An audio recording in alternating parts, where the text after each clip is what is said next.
Hey, this is Charles Caldwell, and this is week 3's video for implementing my achievements. So let's start off with what type of system I'm going to use. So last week I mentioned that I was going to use Google Play services, and Mr. Shekels, as you can no doubt tell from the progression of my video emails to you, that didn't work out. And then I switched over to Out 42, and then that didn't work out. So I finally bit the bullet and kind of went with Game Center. And the reason, after I started using it, it blew my mind how simple it was and how integrated it was with iOS. So, it's much easier to implement in iOS.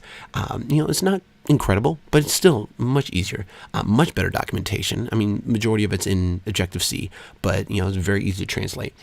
And I could find books on it, and there's lots of questions and answers on Stack Overflow, and the books are in Swift. Stack Overflow questions are in Swift, so it's very easy to find answers of how to implement what I was looking to implement. So all in all, we're doing Game Center from here on out is way easier. So the amount of achievements I'm going to do, there's going to be one for each paddle and breaker. Besides the ones that are, the initial ones. So say the player purchases the baseball breaker, it'll get, kind of have a, hey, look, you unlocked the baseball breaker. Good job. Way to go. There's going to be 3 for level-based scoring, how many points an individual scores in a single level. And we'll see an example of those on the next slide. And there's going to be 5 for cumulative or more for cumulative-based scoring. And that's really to encourage the player to keep playing even after they've acquired all the items.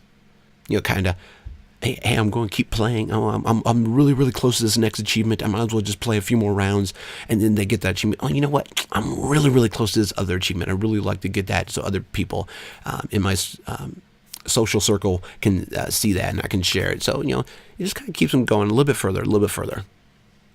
And then I might have a couple of silly ones for when the player loses under certain conditions, but I'm still playing around with whether or not to implement that. Because, I don't want to kind of poke fun at the player. I don't want to be like, hey, look at you. You lost so bad. It was like this. Yeah, I don't want to do that to him. So I want to see if there's a certain way I can do it to make it still fun, but not insult the player. So that's still kind of up in the air. So here's some examples of the achievements I'm going to be doing. So this first achievement here, happy and and see, all of them are going to have this kind of playful, very playful title to them because I want to keep that playful. It's a very playful, colorful type game, so I want to keep that theme going. So happy and will be triggered when you purchase a smiley emoji breaker. In the like these where it's Big Apple to Opera House, it's 1 point for every, it's a cumulative point, is 1 point for every mile between New York and Sydney, Australia. Same with this one where it's 1 point for every mile between Earth and the Moon. So it's kind of that playful, it's not just, hey, you scored 200,000, 250,000 points. Good for you. It's you scored 1 point for every mile between here and the freaking moon.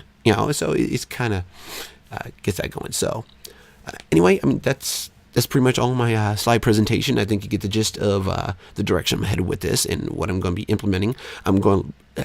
I'll be honest, I'm going to have a lot of fun implementing a lot of these and just kind of thinking up of different achievements and see people's reaction to them. So until next week, thanks for watching.